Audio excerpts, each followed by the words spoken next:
ప్రియమైన DRL TV సెక్రటరీకి మా పిల్లలందరికీ నమస్కారం. మా యొక్క డిఆర్ఎల్ టీవీ న్యాసాల ద్వారా ఎన్నో వీడియోలు అందిస్తున్నాము.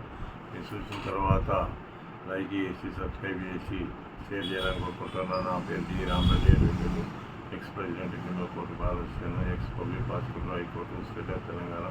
నేను తెలంగాణ ఉద్యమంలో 2001 నుండి కూడా వేల కేసులు వేసాం కనుక ఉద్యమకారులు కానీ, పార్టీకి సంబంధించిన వాళ్ళు కానీ, నా క్లయింట్ కానీ, నా ఒక ఫ్రెండ్స్ కానీ, ఎందుకంటే చాలామంది కూడా అడుగుతూ ఉంటారు 164 స్టేట్మెంట్ అంటే ఏం సార్ అని చెప్పేసి.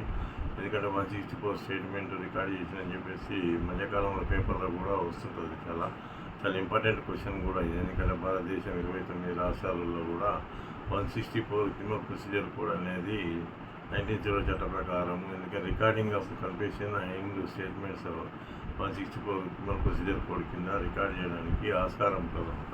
ఇది ఎందుకంటే జడ్జి గారు నేరం ఒప్పందంలోనూ మరియు కథనంలోనూ రికార్డు చేయటం, ఎందుకంటే చాలా ఇంపార్టెంట్ క్వశ్చన్ ఇది.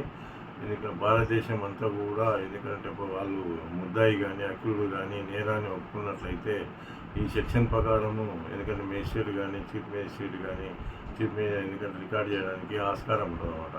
అందుకని చెప్పేసి ఇది వాళ్ళు పోలీసు వాళ్ళు ఏదైతే ఇండియన్ పెనల్ కోడ్ కింద భారత శిక్షా స్మృతి కింద కేసు బుక్ చేసినప్పుడు ఈ సెక్షన్ కింద ఎందుకంటే 164 కింద మేజిస్ట్రేట్ దగ్గర ఒక పిటిషన్ పెట్టుకొని ఆ ముద్దాయిని కానీ, విట్నెస్లను కానీ అక్కడ ఒప్పందాలను చేసుకోవడానికి, కన్ఫెషన్ స్టేట్మెంట్ రికార్డ్ చేయడానికి, ఎందుకంటే వాళ్ళు ఆ జడ్జి గారి ముందర పెట్టినట్లయితే జడ్జి గారు ఒక డేట్ ఇచ్చేసి పలానా డేట్ రమ్మని చెప్పినట్లయితే వాళ్ళు ఆ రోజు నాడు పోయి కోర్టులో ఉండి, ఎందుకంటే వాళ్ళు రికార్డు చేస్తారు జడ్జి గారు చేసినప్పుడు ఆ రికార్డు ఎందుకంటే చాలా ఇంపార్టెంట్ కూడా. ఎందుకంటే ఆ నేరం జరిగినటువంటి నేరంను ఎట్లా ఒప్పుకోవాలనేది కూడా వాళ్ళు చెప్తారనమాట. చెప్పినప్పుడు జడ్జి గారు ఏం చేస్తారంటే అది మొత్తం స్టేట్మెంటు రికార్డ్ చేస్తారనమాట. ఆ రికార్డ్ చేసినప్పుడు ఎందుకంటే వీడియో కూడా చేయొచ్చు, లేకుంటే స్టేట్మెంట్ కూడా రికార్డ్ చేసేసి అతని సంతకాన్ని తీసుకోవాల్సి వస్తుంది. ఆ సంతకం చేసినాక జడ్జి గారు కూడా సంతకం చేస్తారన్నమాట దాని మీద. ఇది చాలా భారతదేశం అంతా కూడా 29 రాష్ట్రాలలో కూడా చాలా ఇంపార్టెంట్ క్వశ్చన్ ఇది.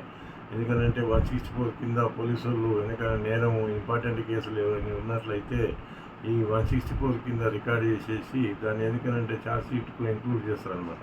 ఎందుకంటే 164 క్రిమినల్ ప్రొసీజర్ కోడ్ ఎందుకంటే భారత శిక్షా స్మృతి కింద ఎందుకంటే సెక్షన్ ఎందుకంటే ఎవిడెన్స్ ప్రకారము ఎందుకంటే దాని ప్రకారం 137 కింద కూడా ఎవిడెన్స్ రికార్డ్ చేసినట్లయితే దీనికి ఇంక్లూడ్ చేసి అదేంటే కక్షదారుడు ఏదైతే ఉంటుందో అతని దాని మీద ఎవిడెన్స్ అతను మెయిన్ విట్నెస్ను రికార్డ్ చేసినట్లయితే కూడా కేసుకు సపోర్ట్గా ఉంటారన్నమాట.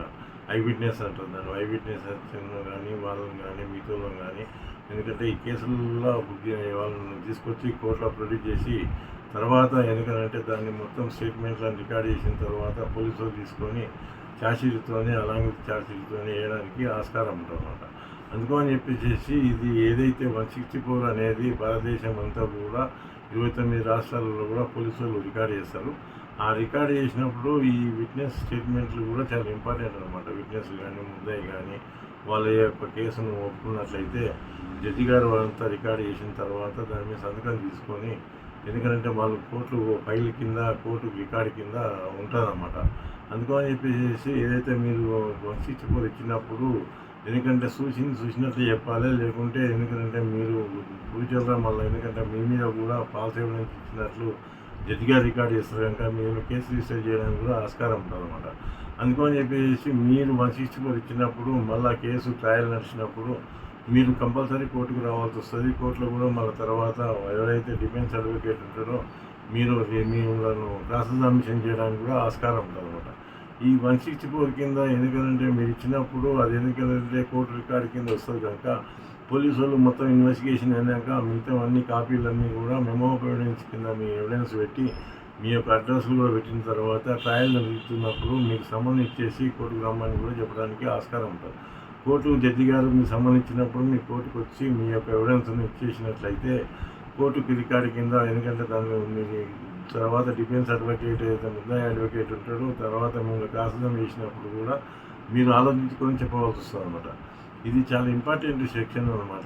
ఎందుకంటే 164 క్రిమినల్ ప్రొసీజర్ కోడ్ కింద భారత శిక్షా స్మృతి కింద ఏవైతే కేసులు బుక్ చేస్తారో ఈ క్రిమినల్ ప్రొసీజర్ 164 కింద ఎందుకంటే recording of the confession statement ఒప్పందాలను ఎందుకంటే చేయడానికి ఆస్కారం ఉంటుంది. పోలీసు వాళ్ళు కోర్టులో పిటిషన్ పెట్టుకొని వాళ్ళు పిలిపించేసి కోర్టులో ఎందుకంటే రికార్డ్ చేయడానికి కూడా ఆస్కారం ఉంటుందన్నమాట.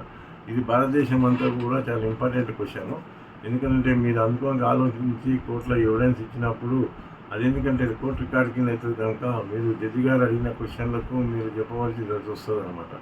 అక్కడ జరిగిన ఏదైతే ఇండియన్ పీనల్ కోడ్ కింద కేసు బుక్ చేసిండ్రో ఆ కేసు కింద ఏం జరిగింది అనేది కూడా మీరు ఇంట్లో చెప్పినట్లయితే జడ్జి గారు మీ ఎందుకంటే రికార్డ్ చేసుకుంటారు అనమాట. ఎందుకంటే ఇంపార్టెంట్ ఏంటంటే ఇప్పుడు 354 కానీ 354A-D కింద ఏదైతే రేప్ కేసు కింద కానీ 376 కింద కానీ ఏదైతే కేసులు నేరాలు జరిగినప్పుడు ఆ నేరాలు జరిగిన యొక్క కాంప్లైంట్ కానీ ఫిర్యాదుదారు కానీ ఎవరైనా కానీ వచ్చినప్పుడు ఆ ఫిర్యాదుదారుని కూడా కోర్టులో ఎందుకంటే రికార్డ్ చేయడానికి ఆస్కారం ఉంటుంది. అందుకని చాలా ఇంపార్టెంట్ క్వశ్చన్ కూడా ఇది అనుకోని చెప్పేసి 164 అనేది. ఎందుకంటే వాళ్ళని పిలిపించి కోర్టుకు పిలిపించేసి కూడా రికార్డ్ చేస్తారనమాట. అందుకని చెప్పేసి ఆ రికార్డ్ చేసినాక ఏదైతే ఉంటారో విక్టిము ఆ విక్టిమ్ ఎవరైతే ఆ నేరం కింద ఎవరు చేసిందో వాళ్ళ పేరు కానీ ఐడెంటిఫికేషన్ కానీ అవన్నీ కూడా 164లో రికార్డ్ చేస్తారనమాట. ఎందుకంటే ఇది రేప్ కేసు కింద కానీ మిగతాది మోడెస్టీ లేడీస్ కోసం ఇచ్చినట్లు కూడా ఉంటే కూడా పోలీసు వాళ్ళు కేసు రిజిస్టర్ చేసిన తర్వాత వాళ్ళని ఎందుకంటే కోర్టులో వచ్చి రికార్డు కూడా చేపిస్తారు 164 కింద. ఎందుకంటే పక్కా ఎవిడెన్స్ ఉండడానికి, ఎందుకంటే ఫ్యూచర్లో కూడా వాళ్ళు అస్సలు కానికుండా అక్యూజ్ సపోర్ట్ చేయకుండా ఉండడానికి కూడా ఎందుకంటే తీసుకొచ్చి కూడా విట్నెస్లను కానీ ఐ విట్నెస్ నుంచి ఏమైతే సాక్ష్యం సూచనట్లు ఉంటాయి కూడా వాళ్ళని కూడా ఎందుకంటే ఆ సీన్ ఆఫ్ అఫెన్స్ జరిగిన దగ్గర ఎక్కడైతే ఉంటుందో ఆ సీన్ ఆఫ్ అఫెన్స్ జరిగిన స్టోర్ కూడా ప్లేస్ కూడా అలా మొత్తం రికార్డ్ చేయించేసి మీ ద్వారా మళ్ళీ ఎవిడెన్స్ వచ్చినప్పుడు కూడా ఆ విక్టిమ్ స్టేట్మెంట్ ఏదైతే ఉంటుందో నేరం చేసినట్లు ఎందుకంటే ఎవరు రేపు చేసింది అనేది కూడా అందరూ చెప్తారన్నమాట. చెప్పినప్పుడు జడ్జి గారు ఏం చేస్తారంటే అవన్నీ రికార్డు కూడా చేసిన తర్వాత ఆమె సంతకం తీసుకుంటారన్నమాట. సంతకం తీసుకున్న తర్వాత కోర్టు ఫైల్ కింద వెళ్తారన్నమాట. ఆ రేప్ కేసు కింద ఏదైతే మెడికల్ టెస్ట్ కానీ మెడికల్ రిపోర్ట్లు కానీ ఇవన్నీ వచ్చిన తర్వాత పోలీసులు ఏం చేస్తారంటే దాన్ని ఇంకా ఛార్జ్షీట్ వేస్తారన్నమాట. ఛార్జ్షీట్ వేసినప్పుడు మీరు 164 ఇచ్చిన విక్టిమ్స్ కానీ విట్నెస్ సాక్ష్యాలు కానీ మొత్తం వెలిపించేసి కేసు కింద ఎవిడెన్స్ చేస్తారన్నమాట. ఇవన్నీ చూసి పాలవుతారని చెప్పి ధన్యవాదాలు.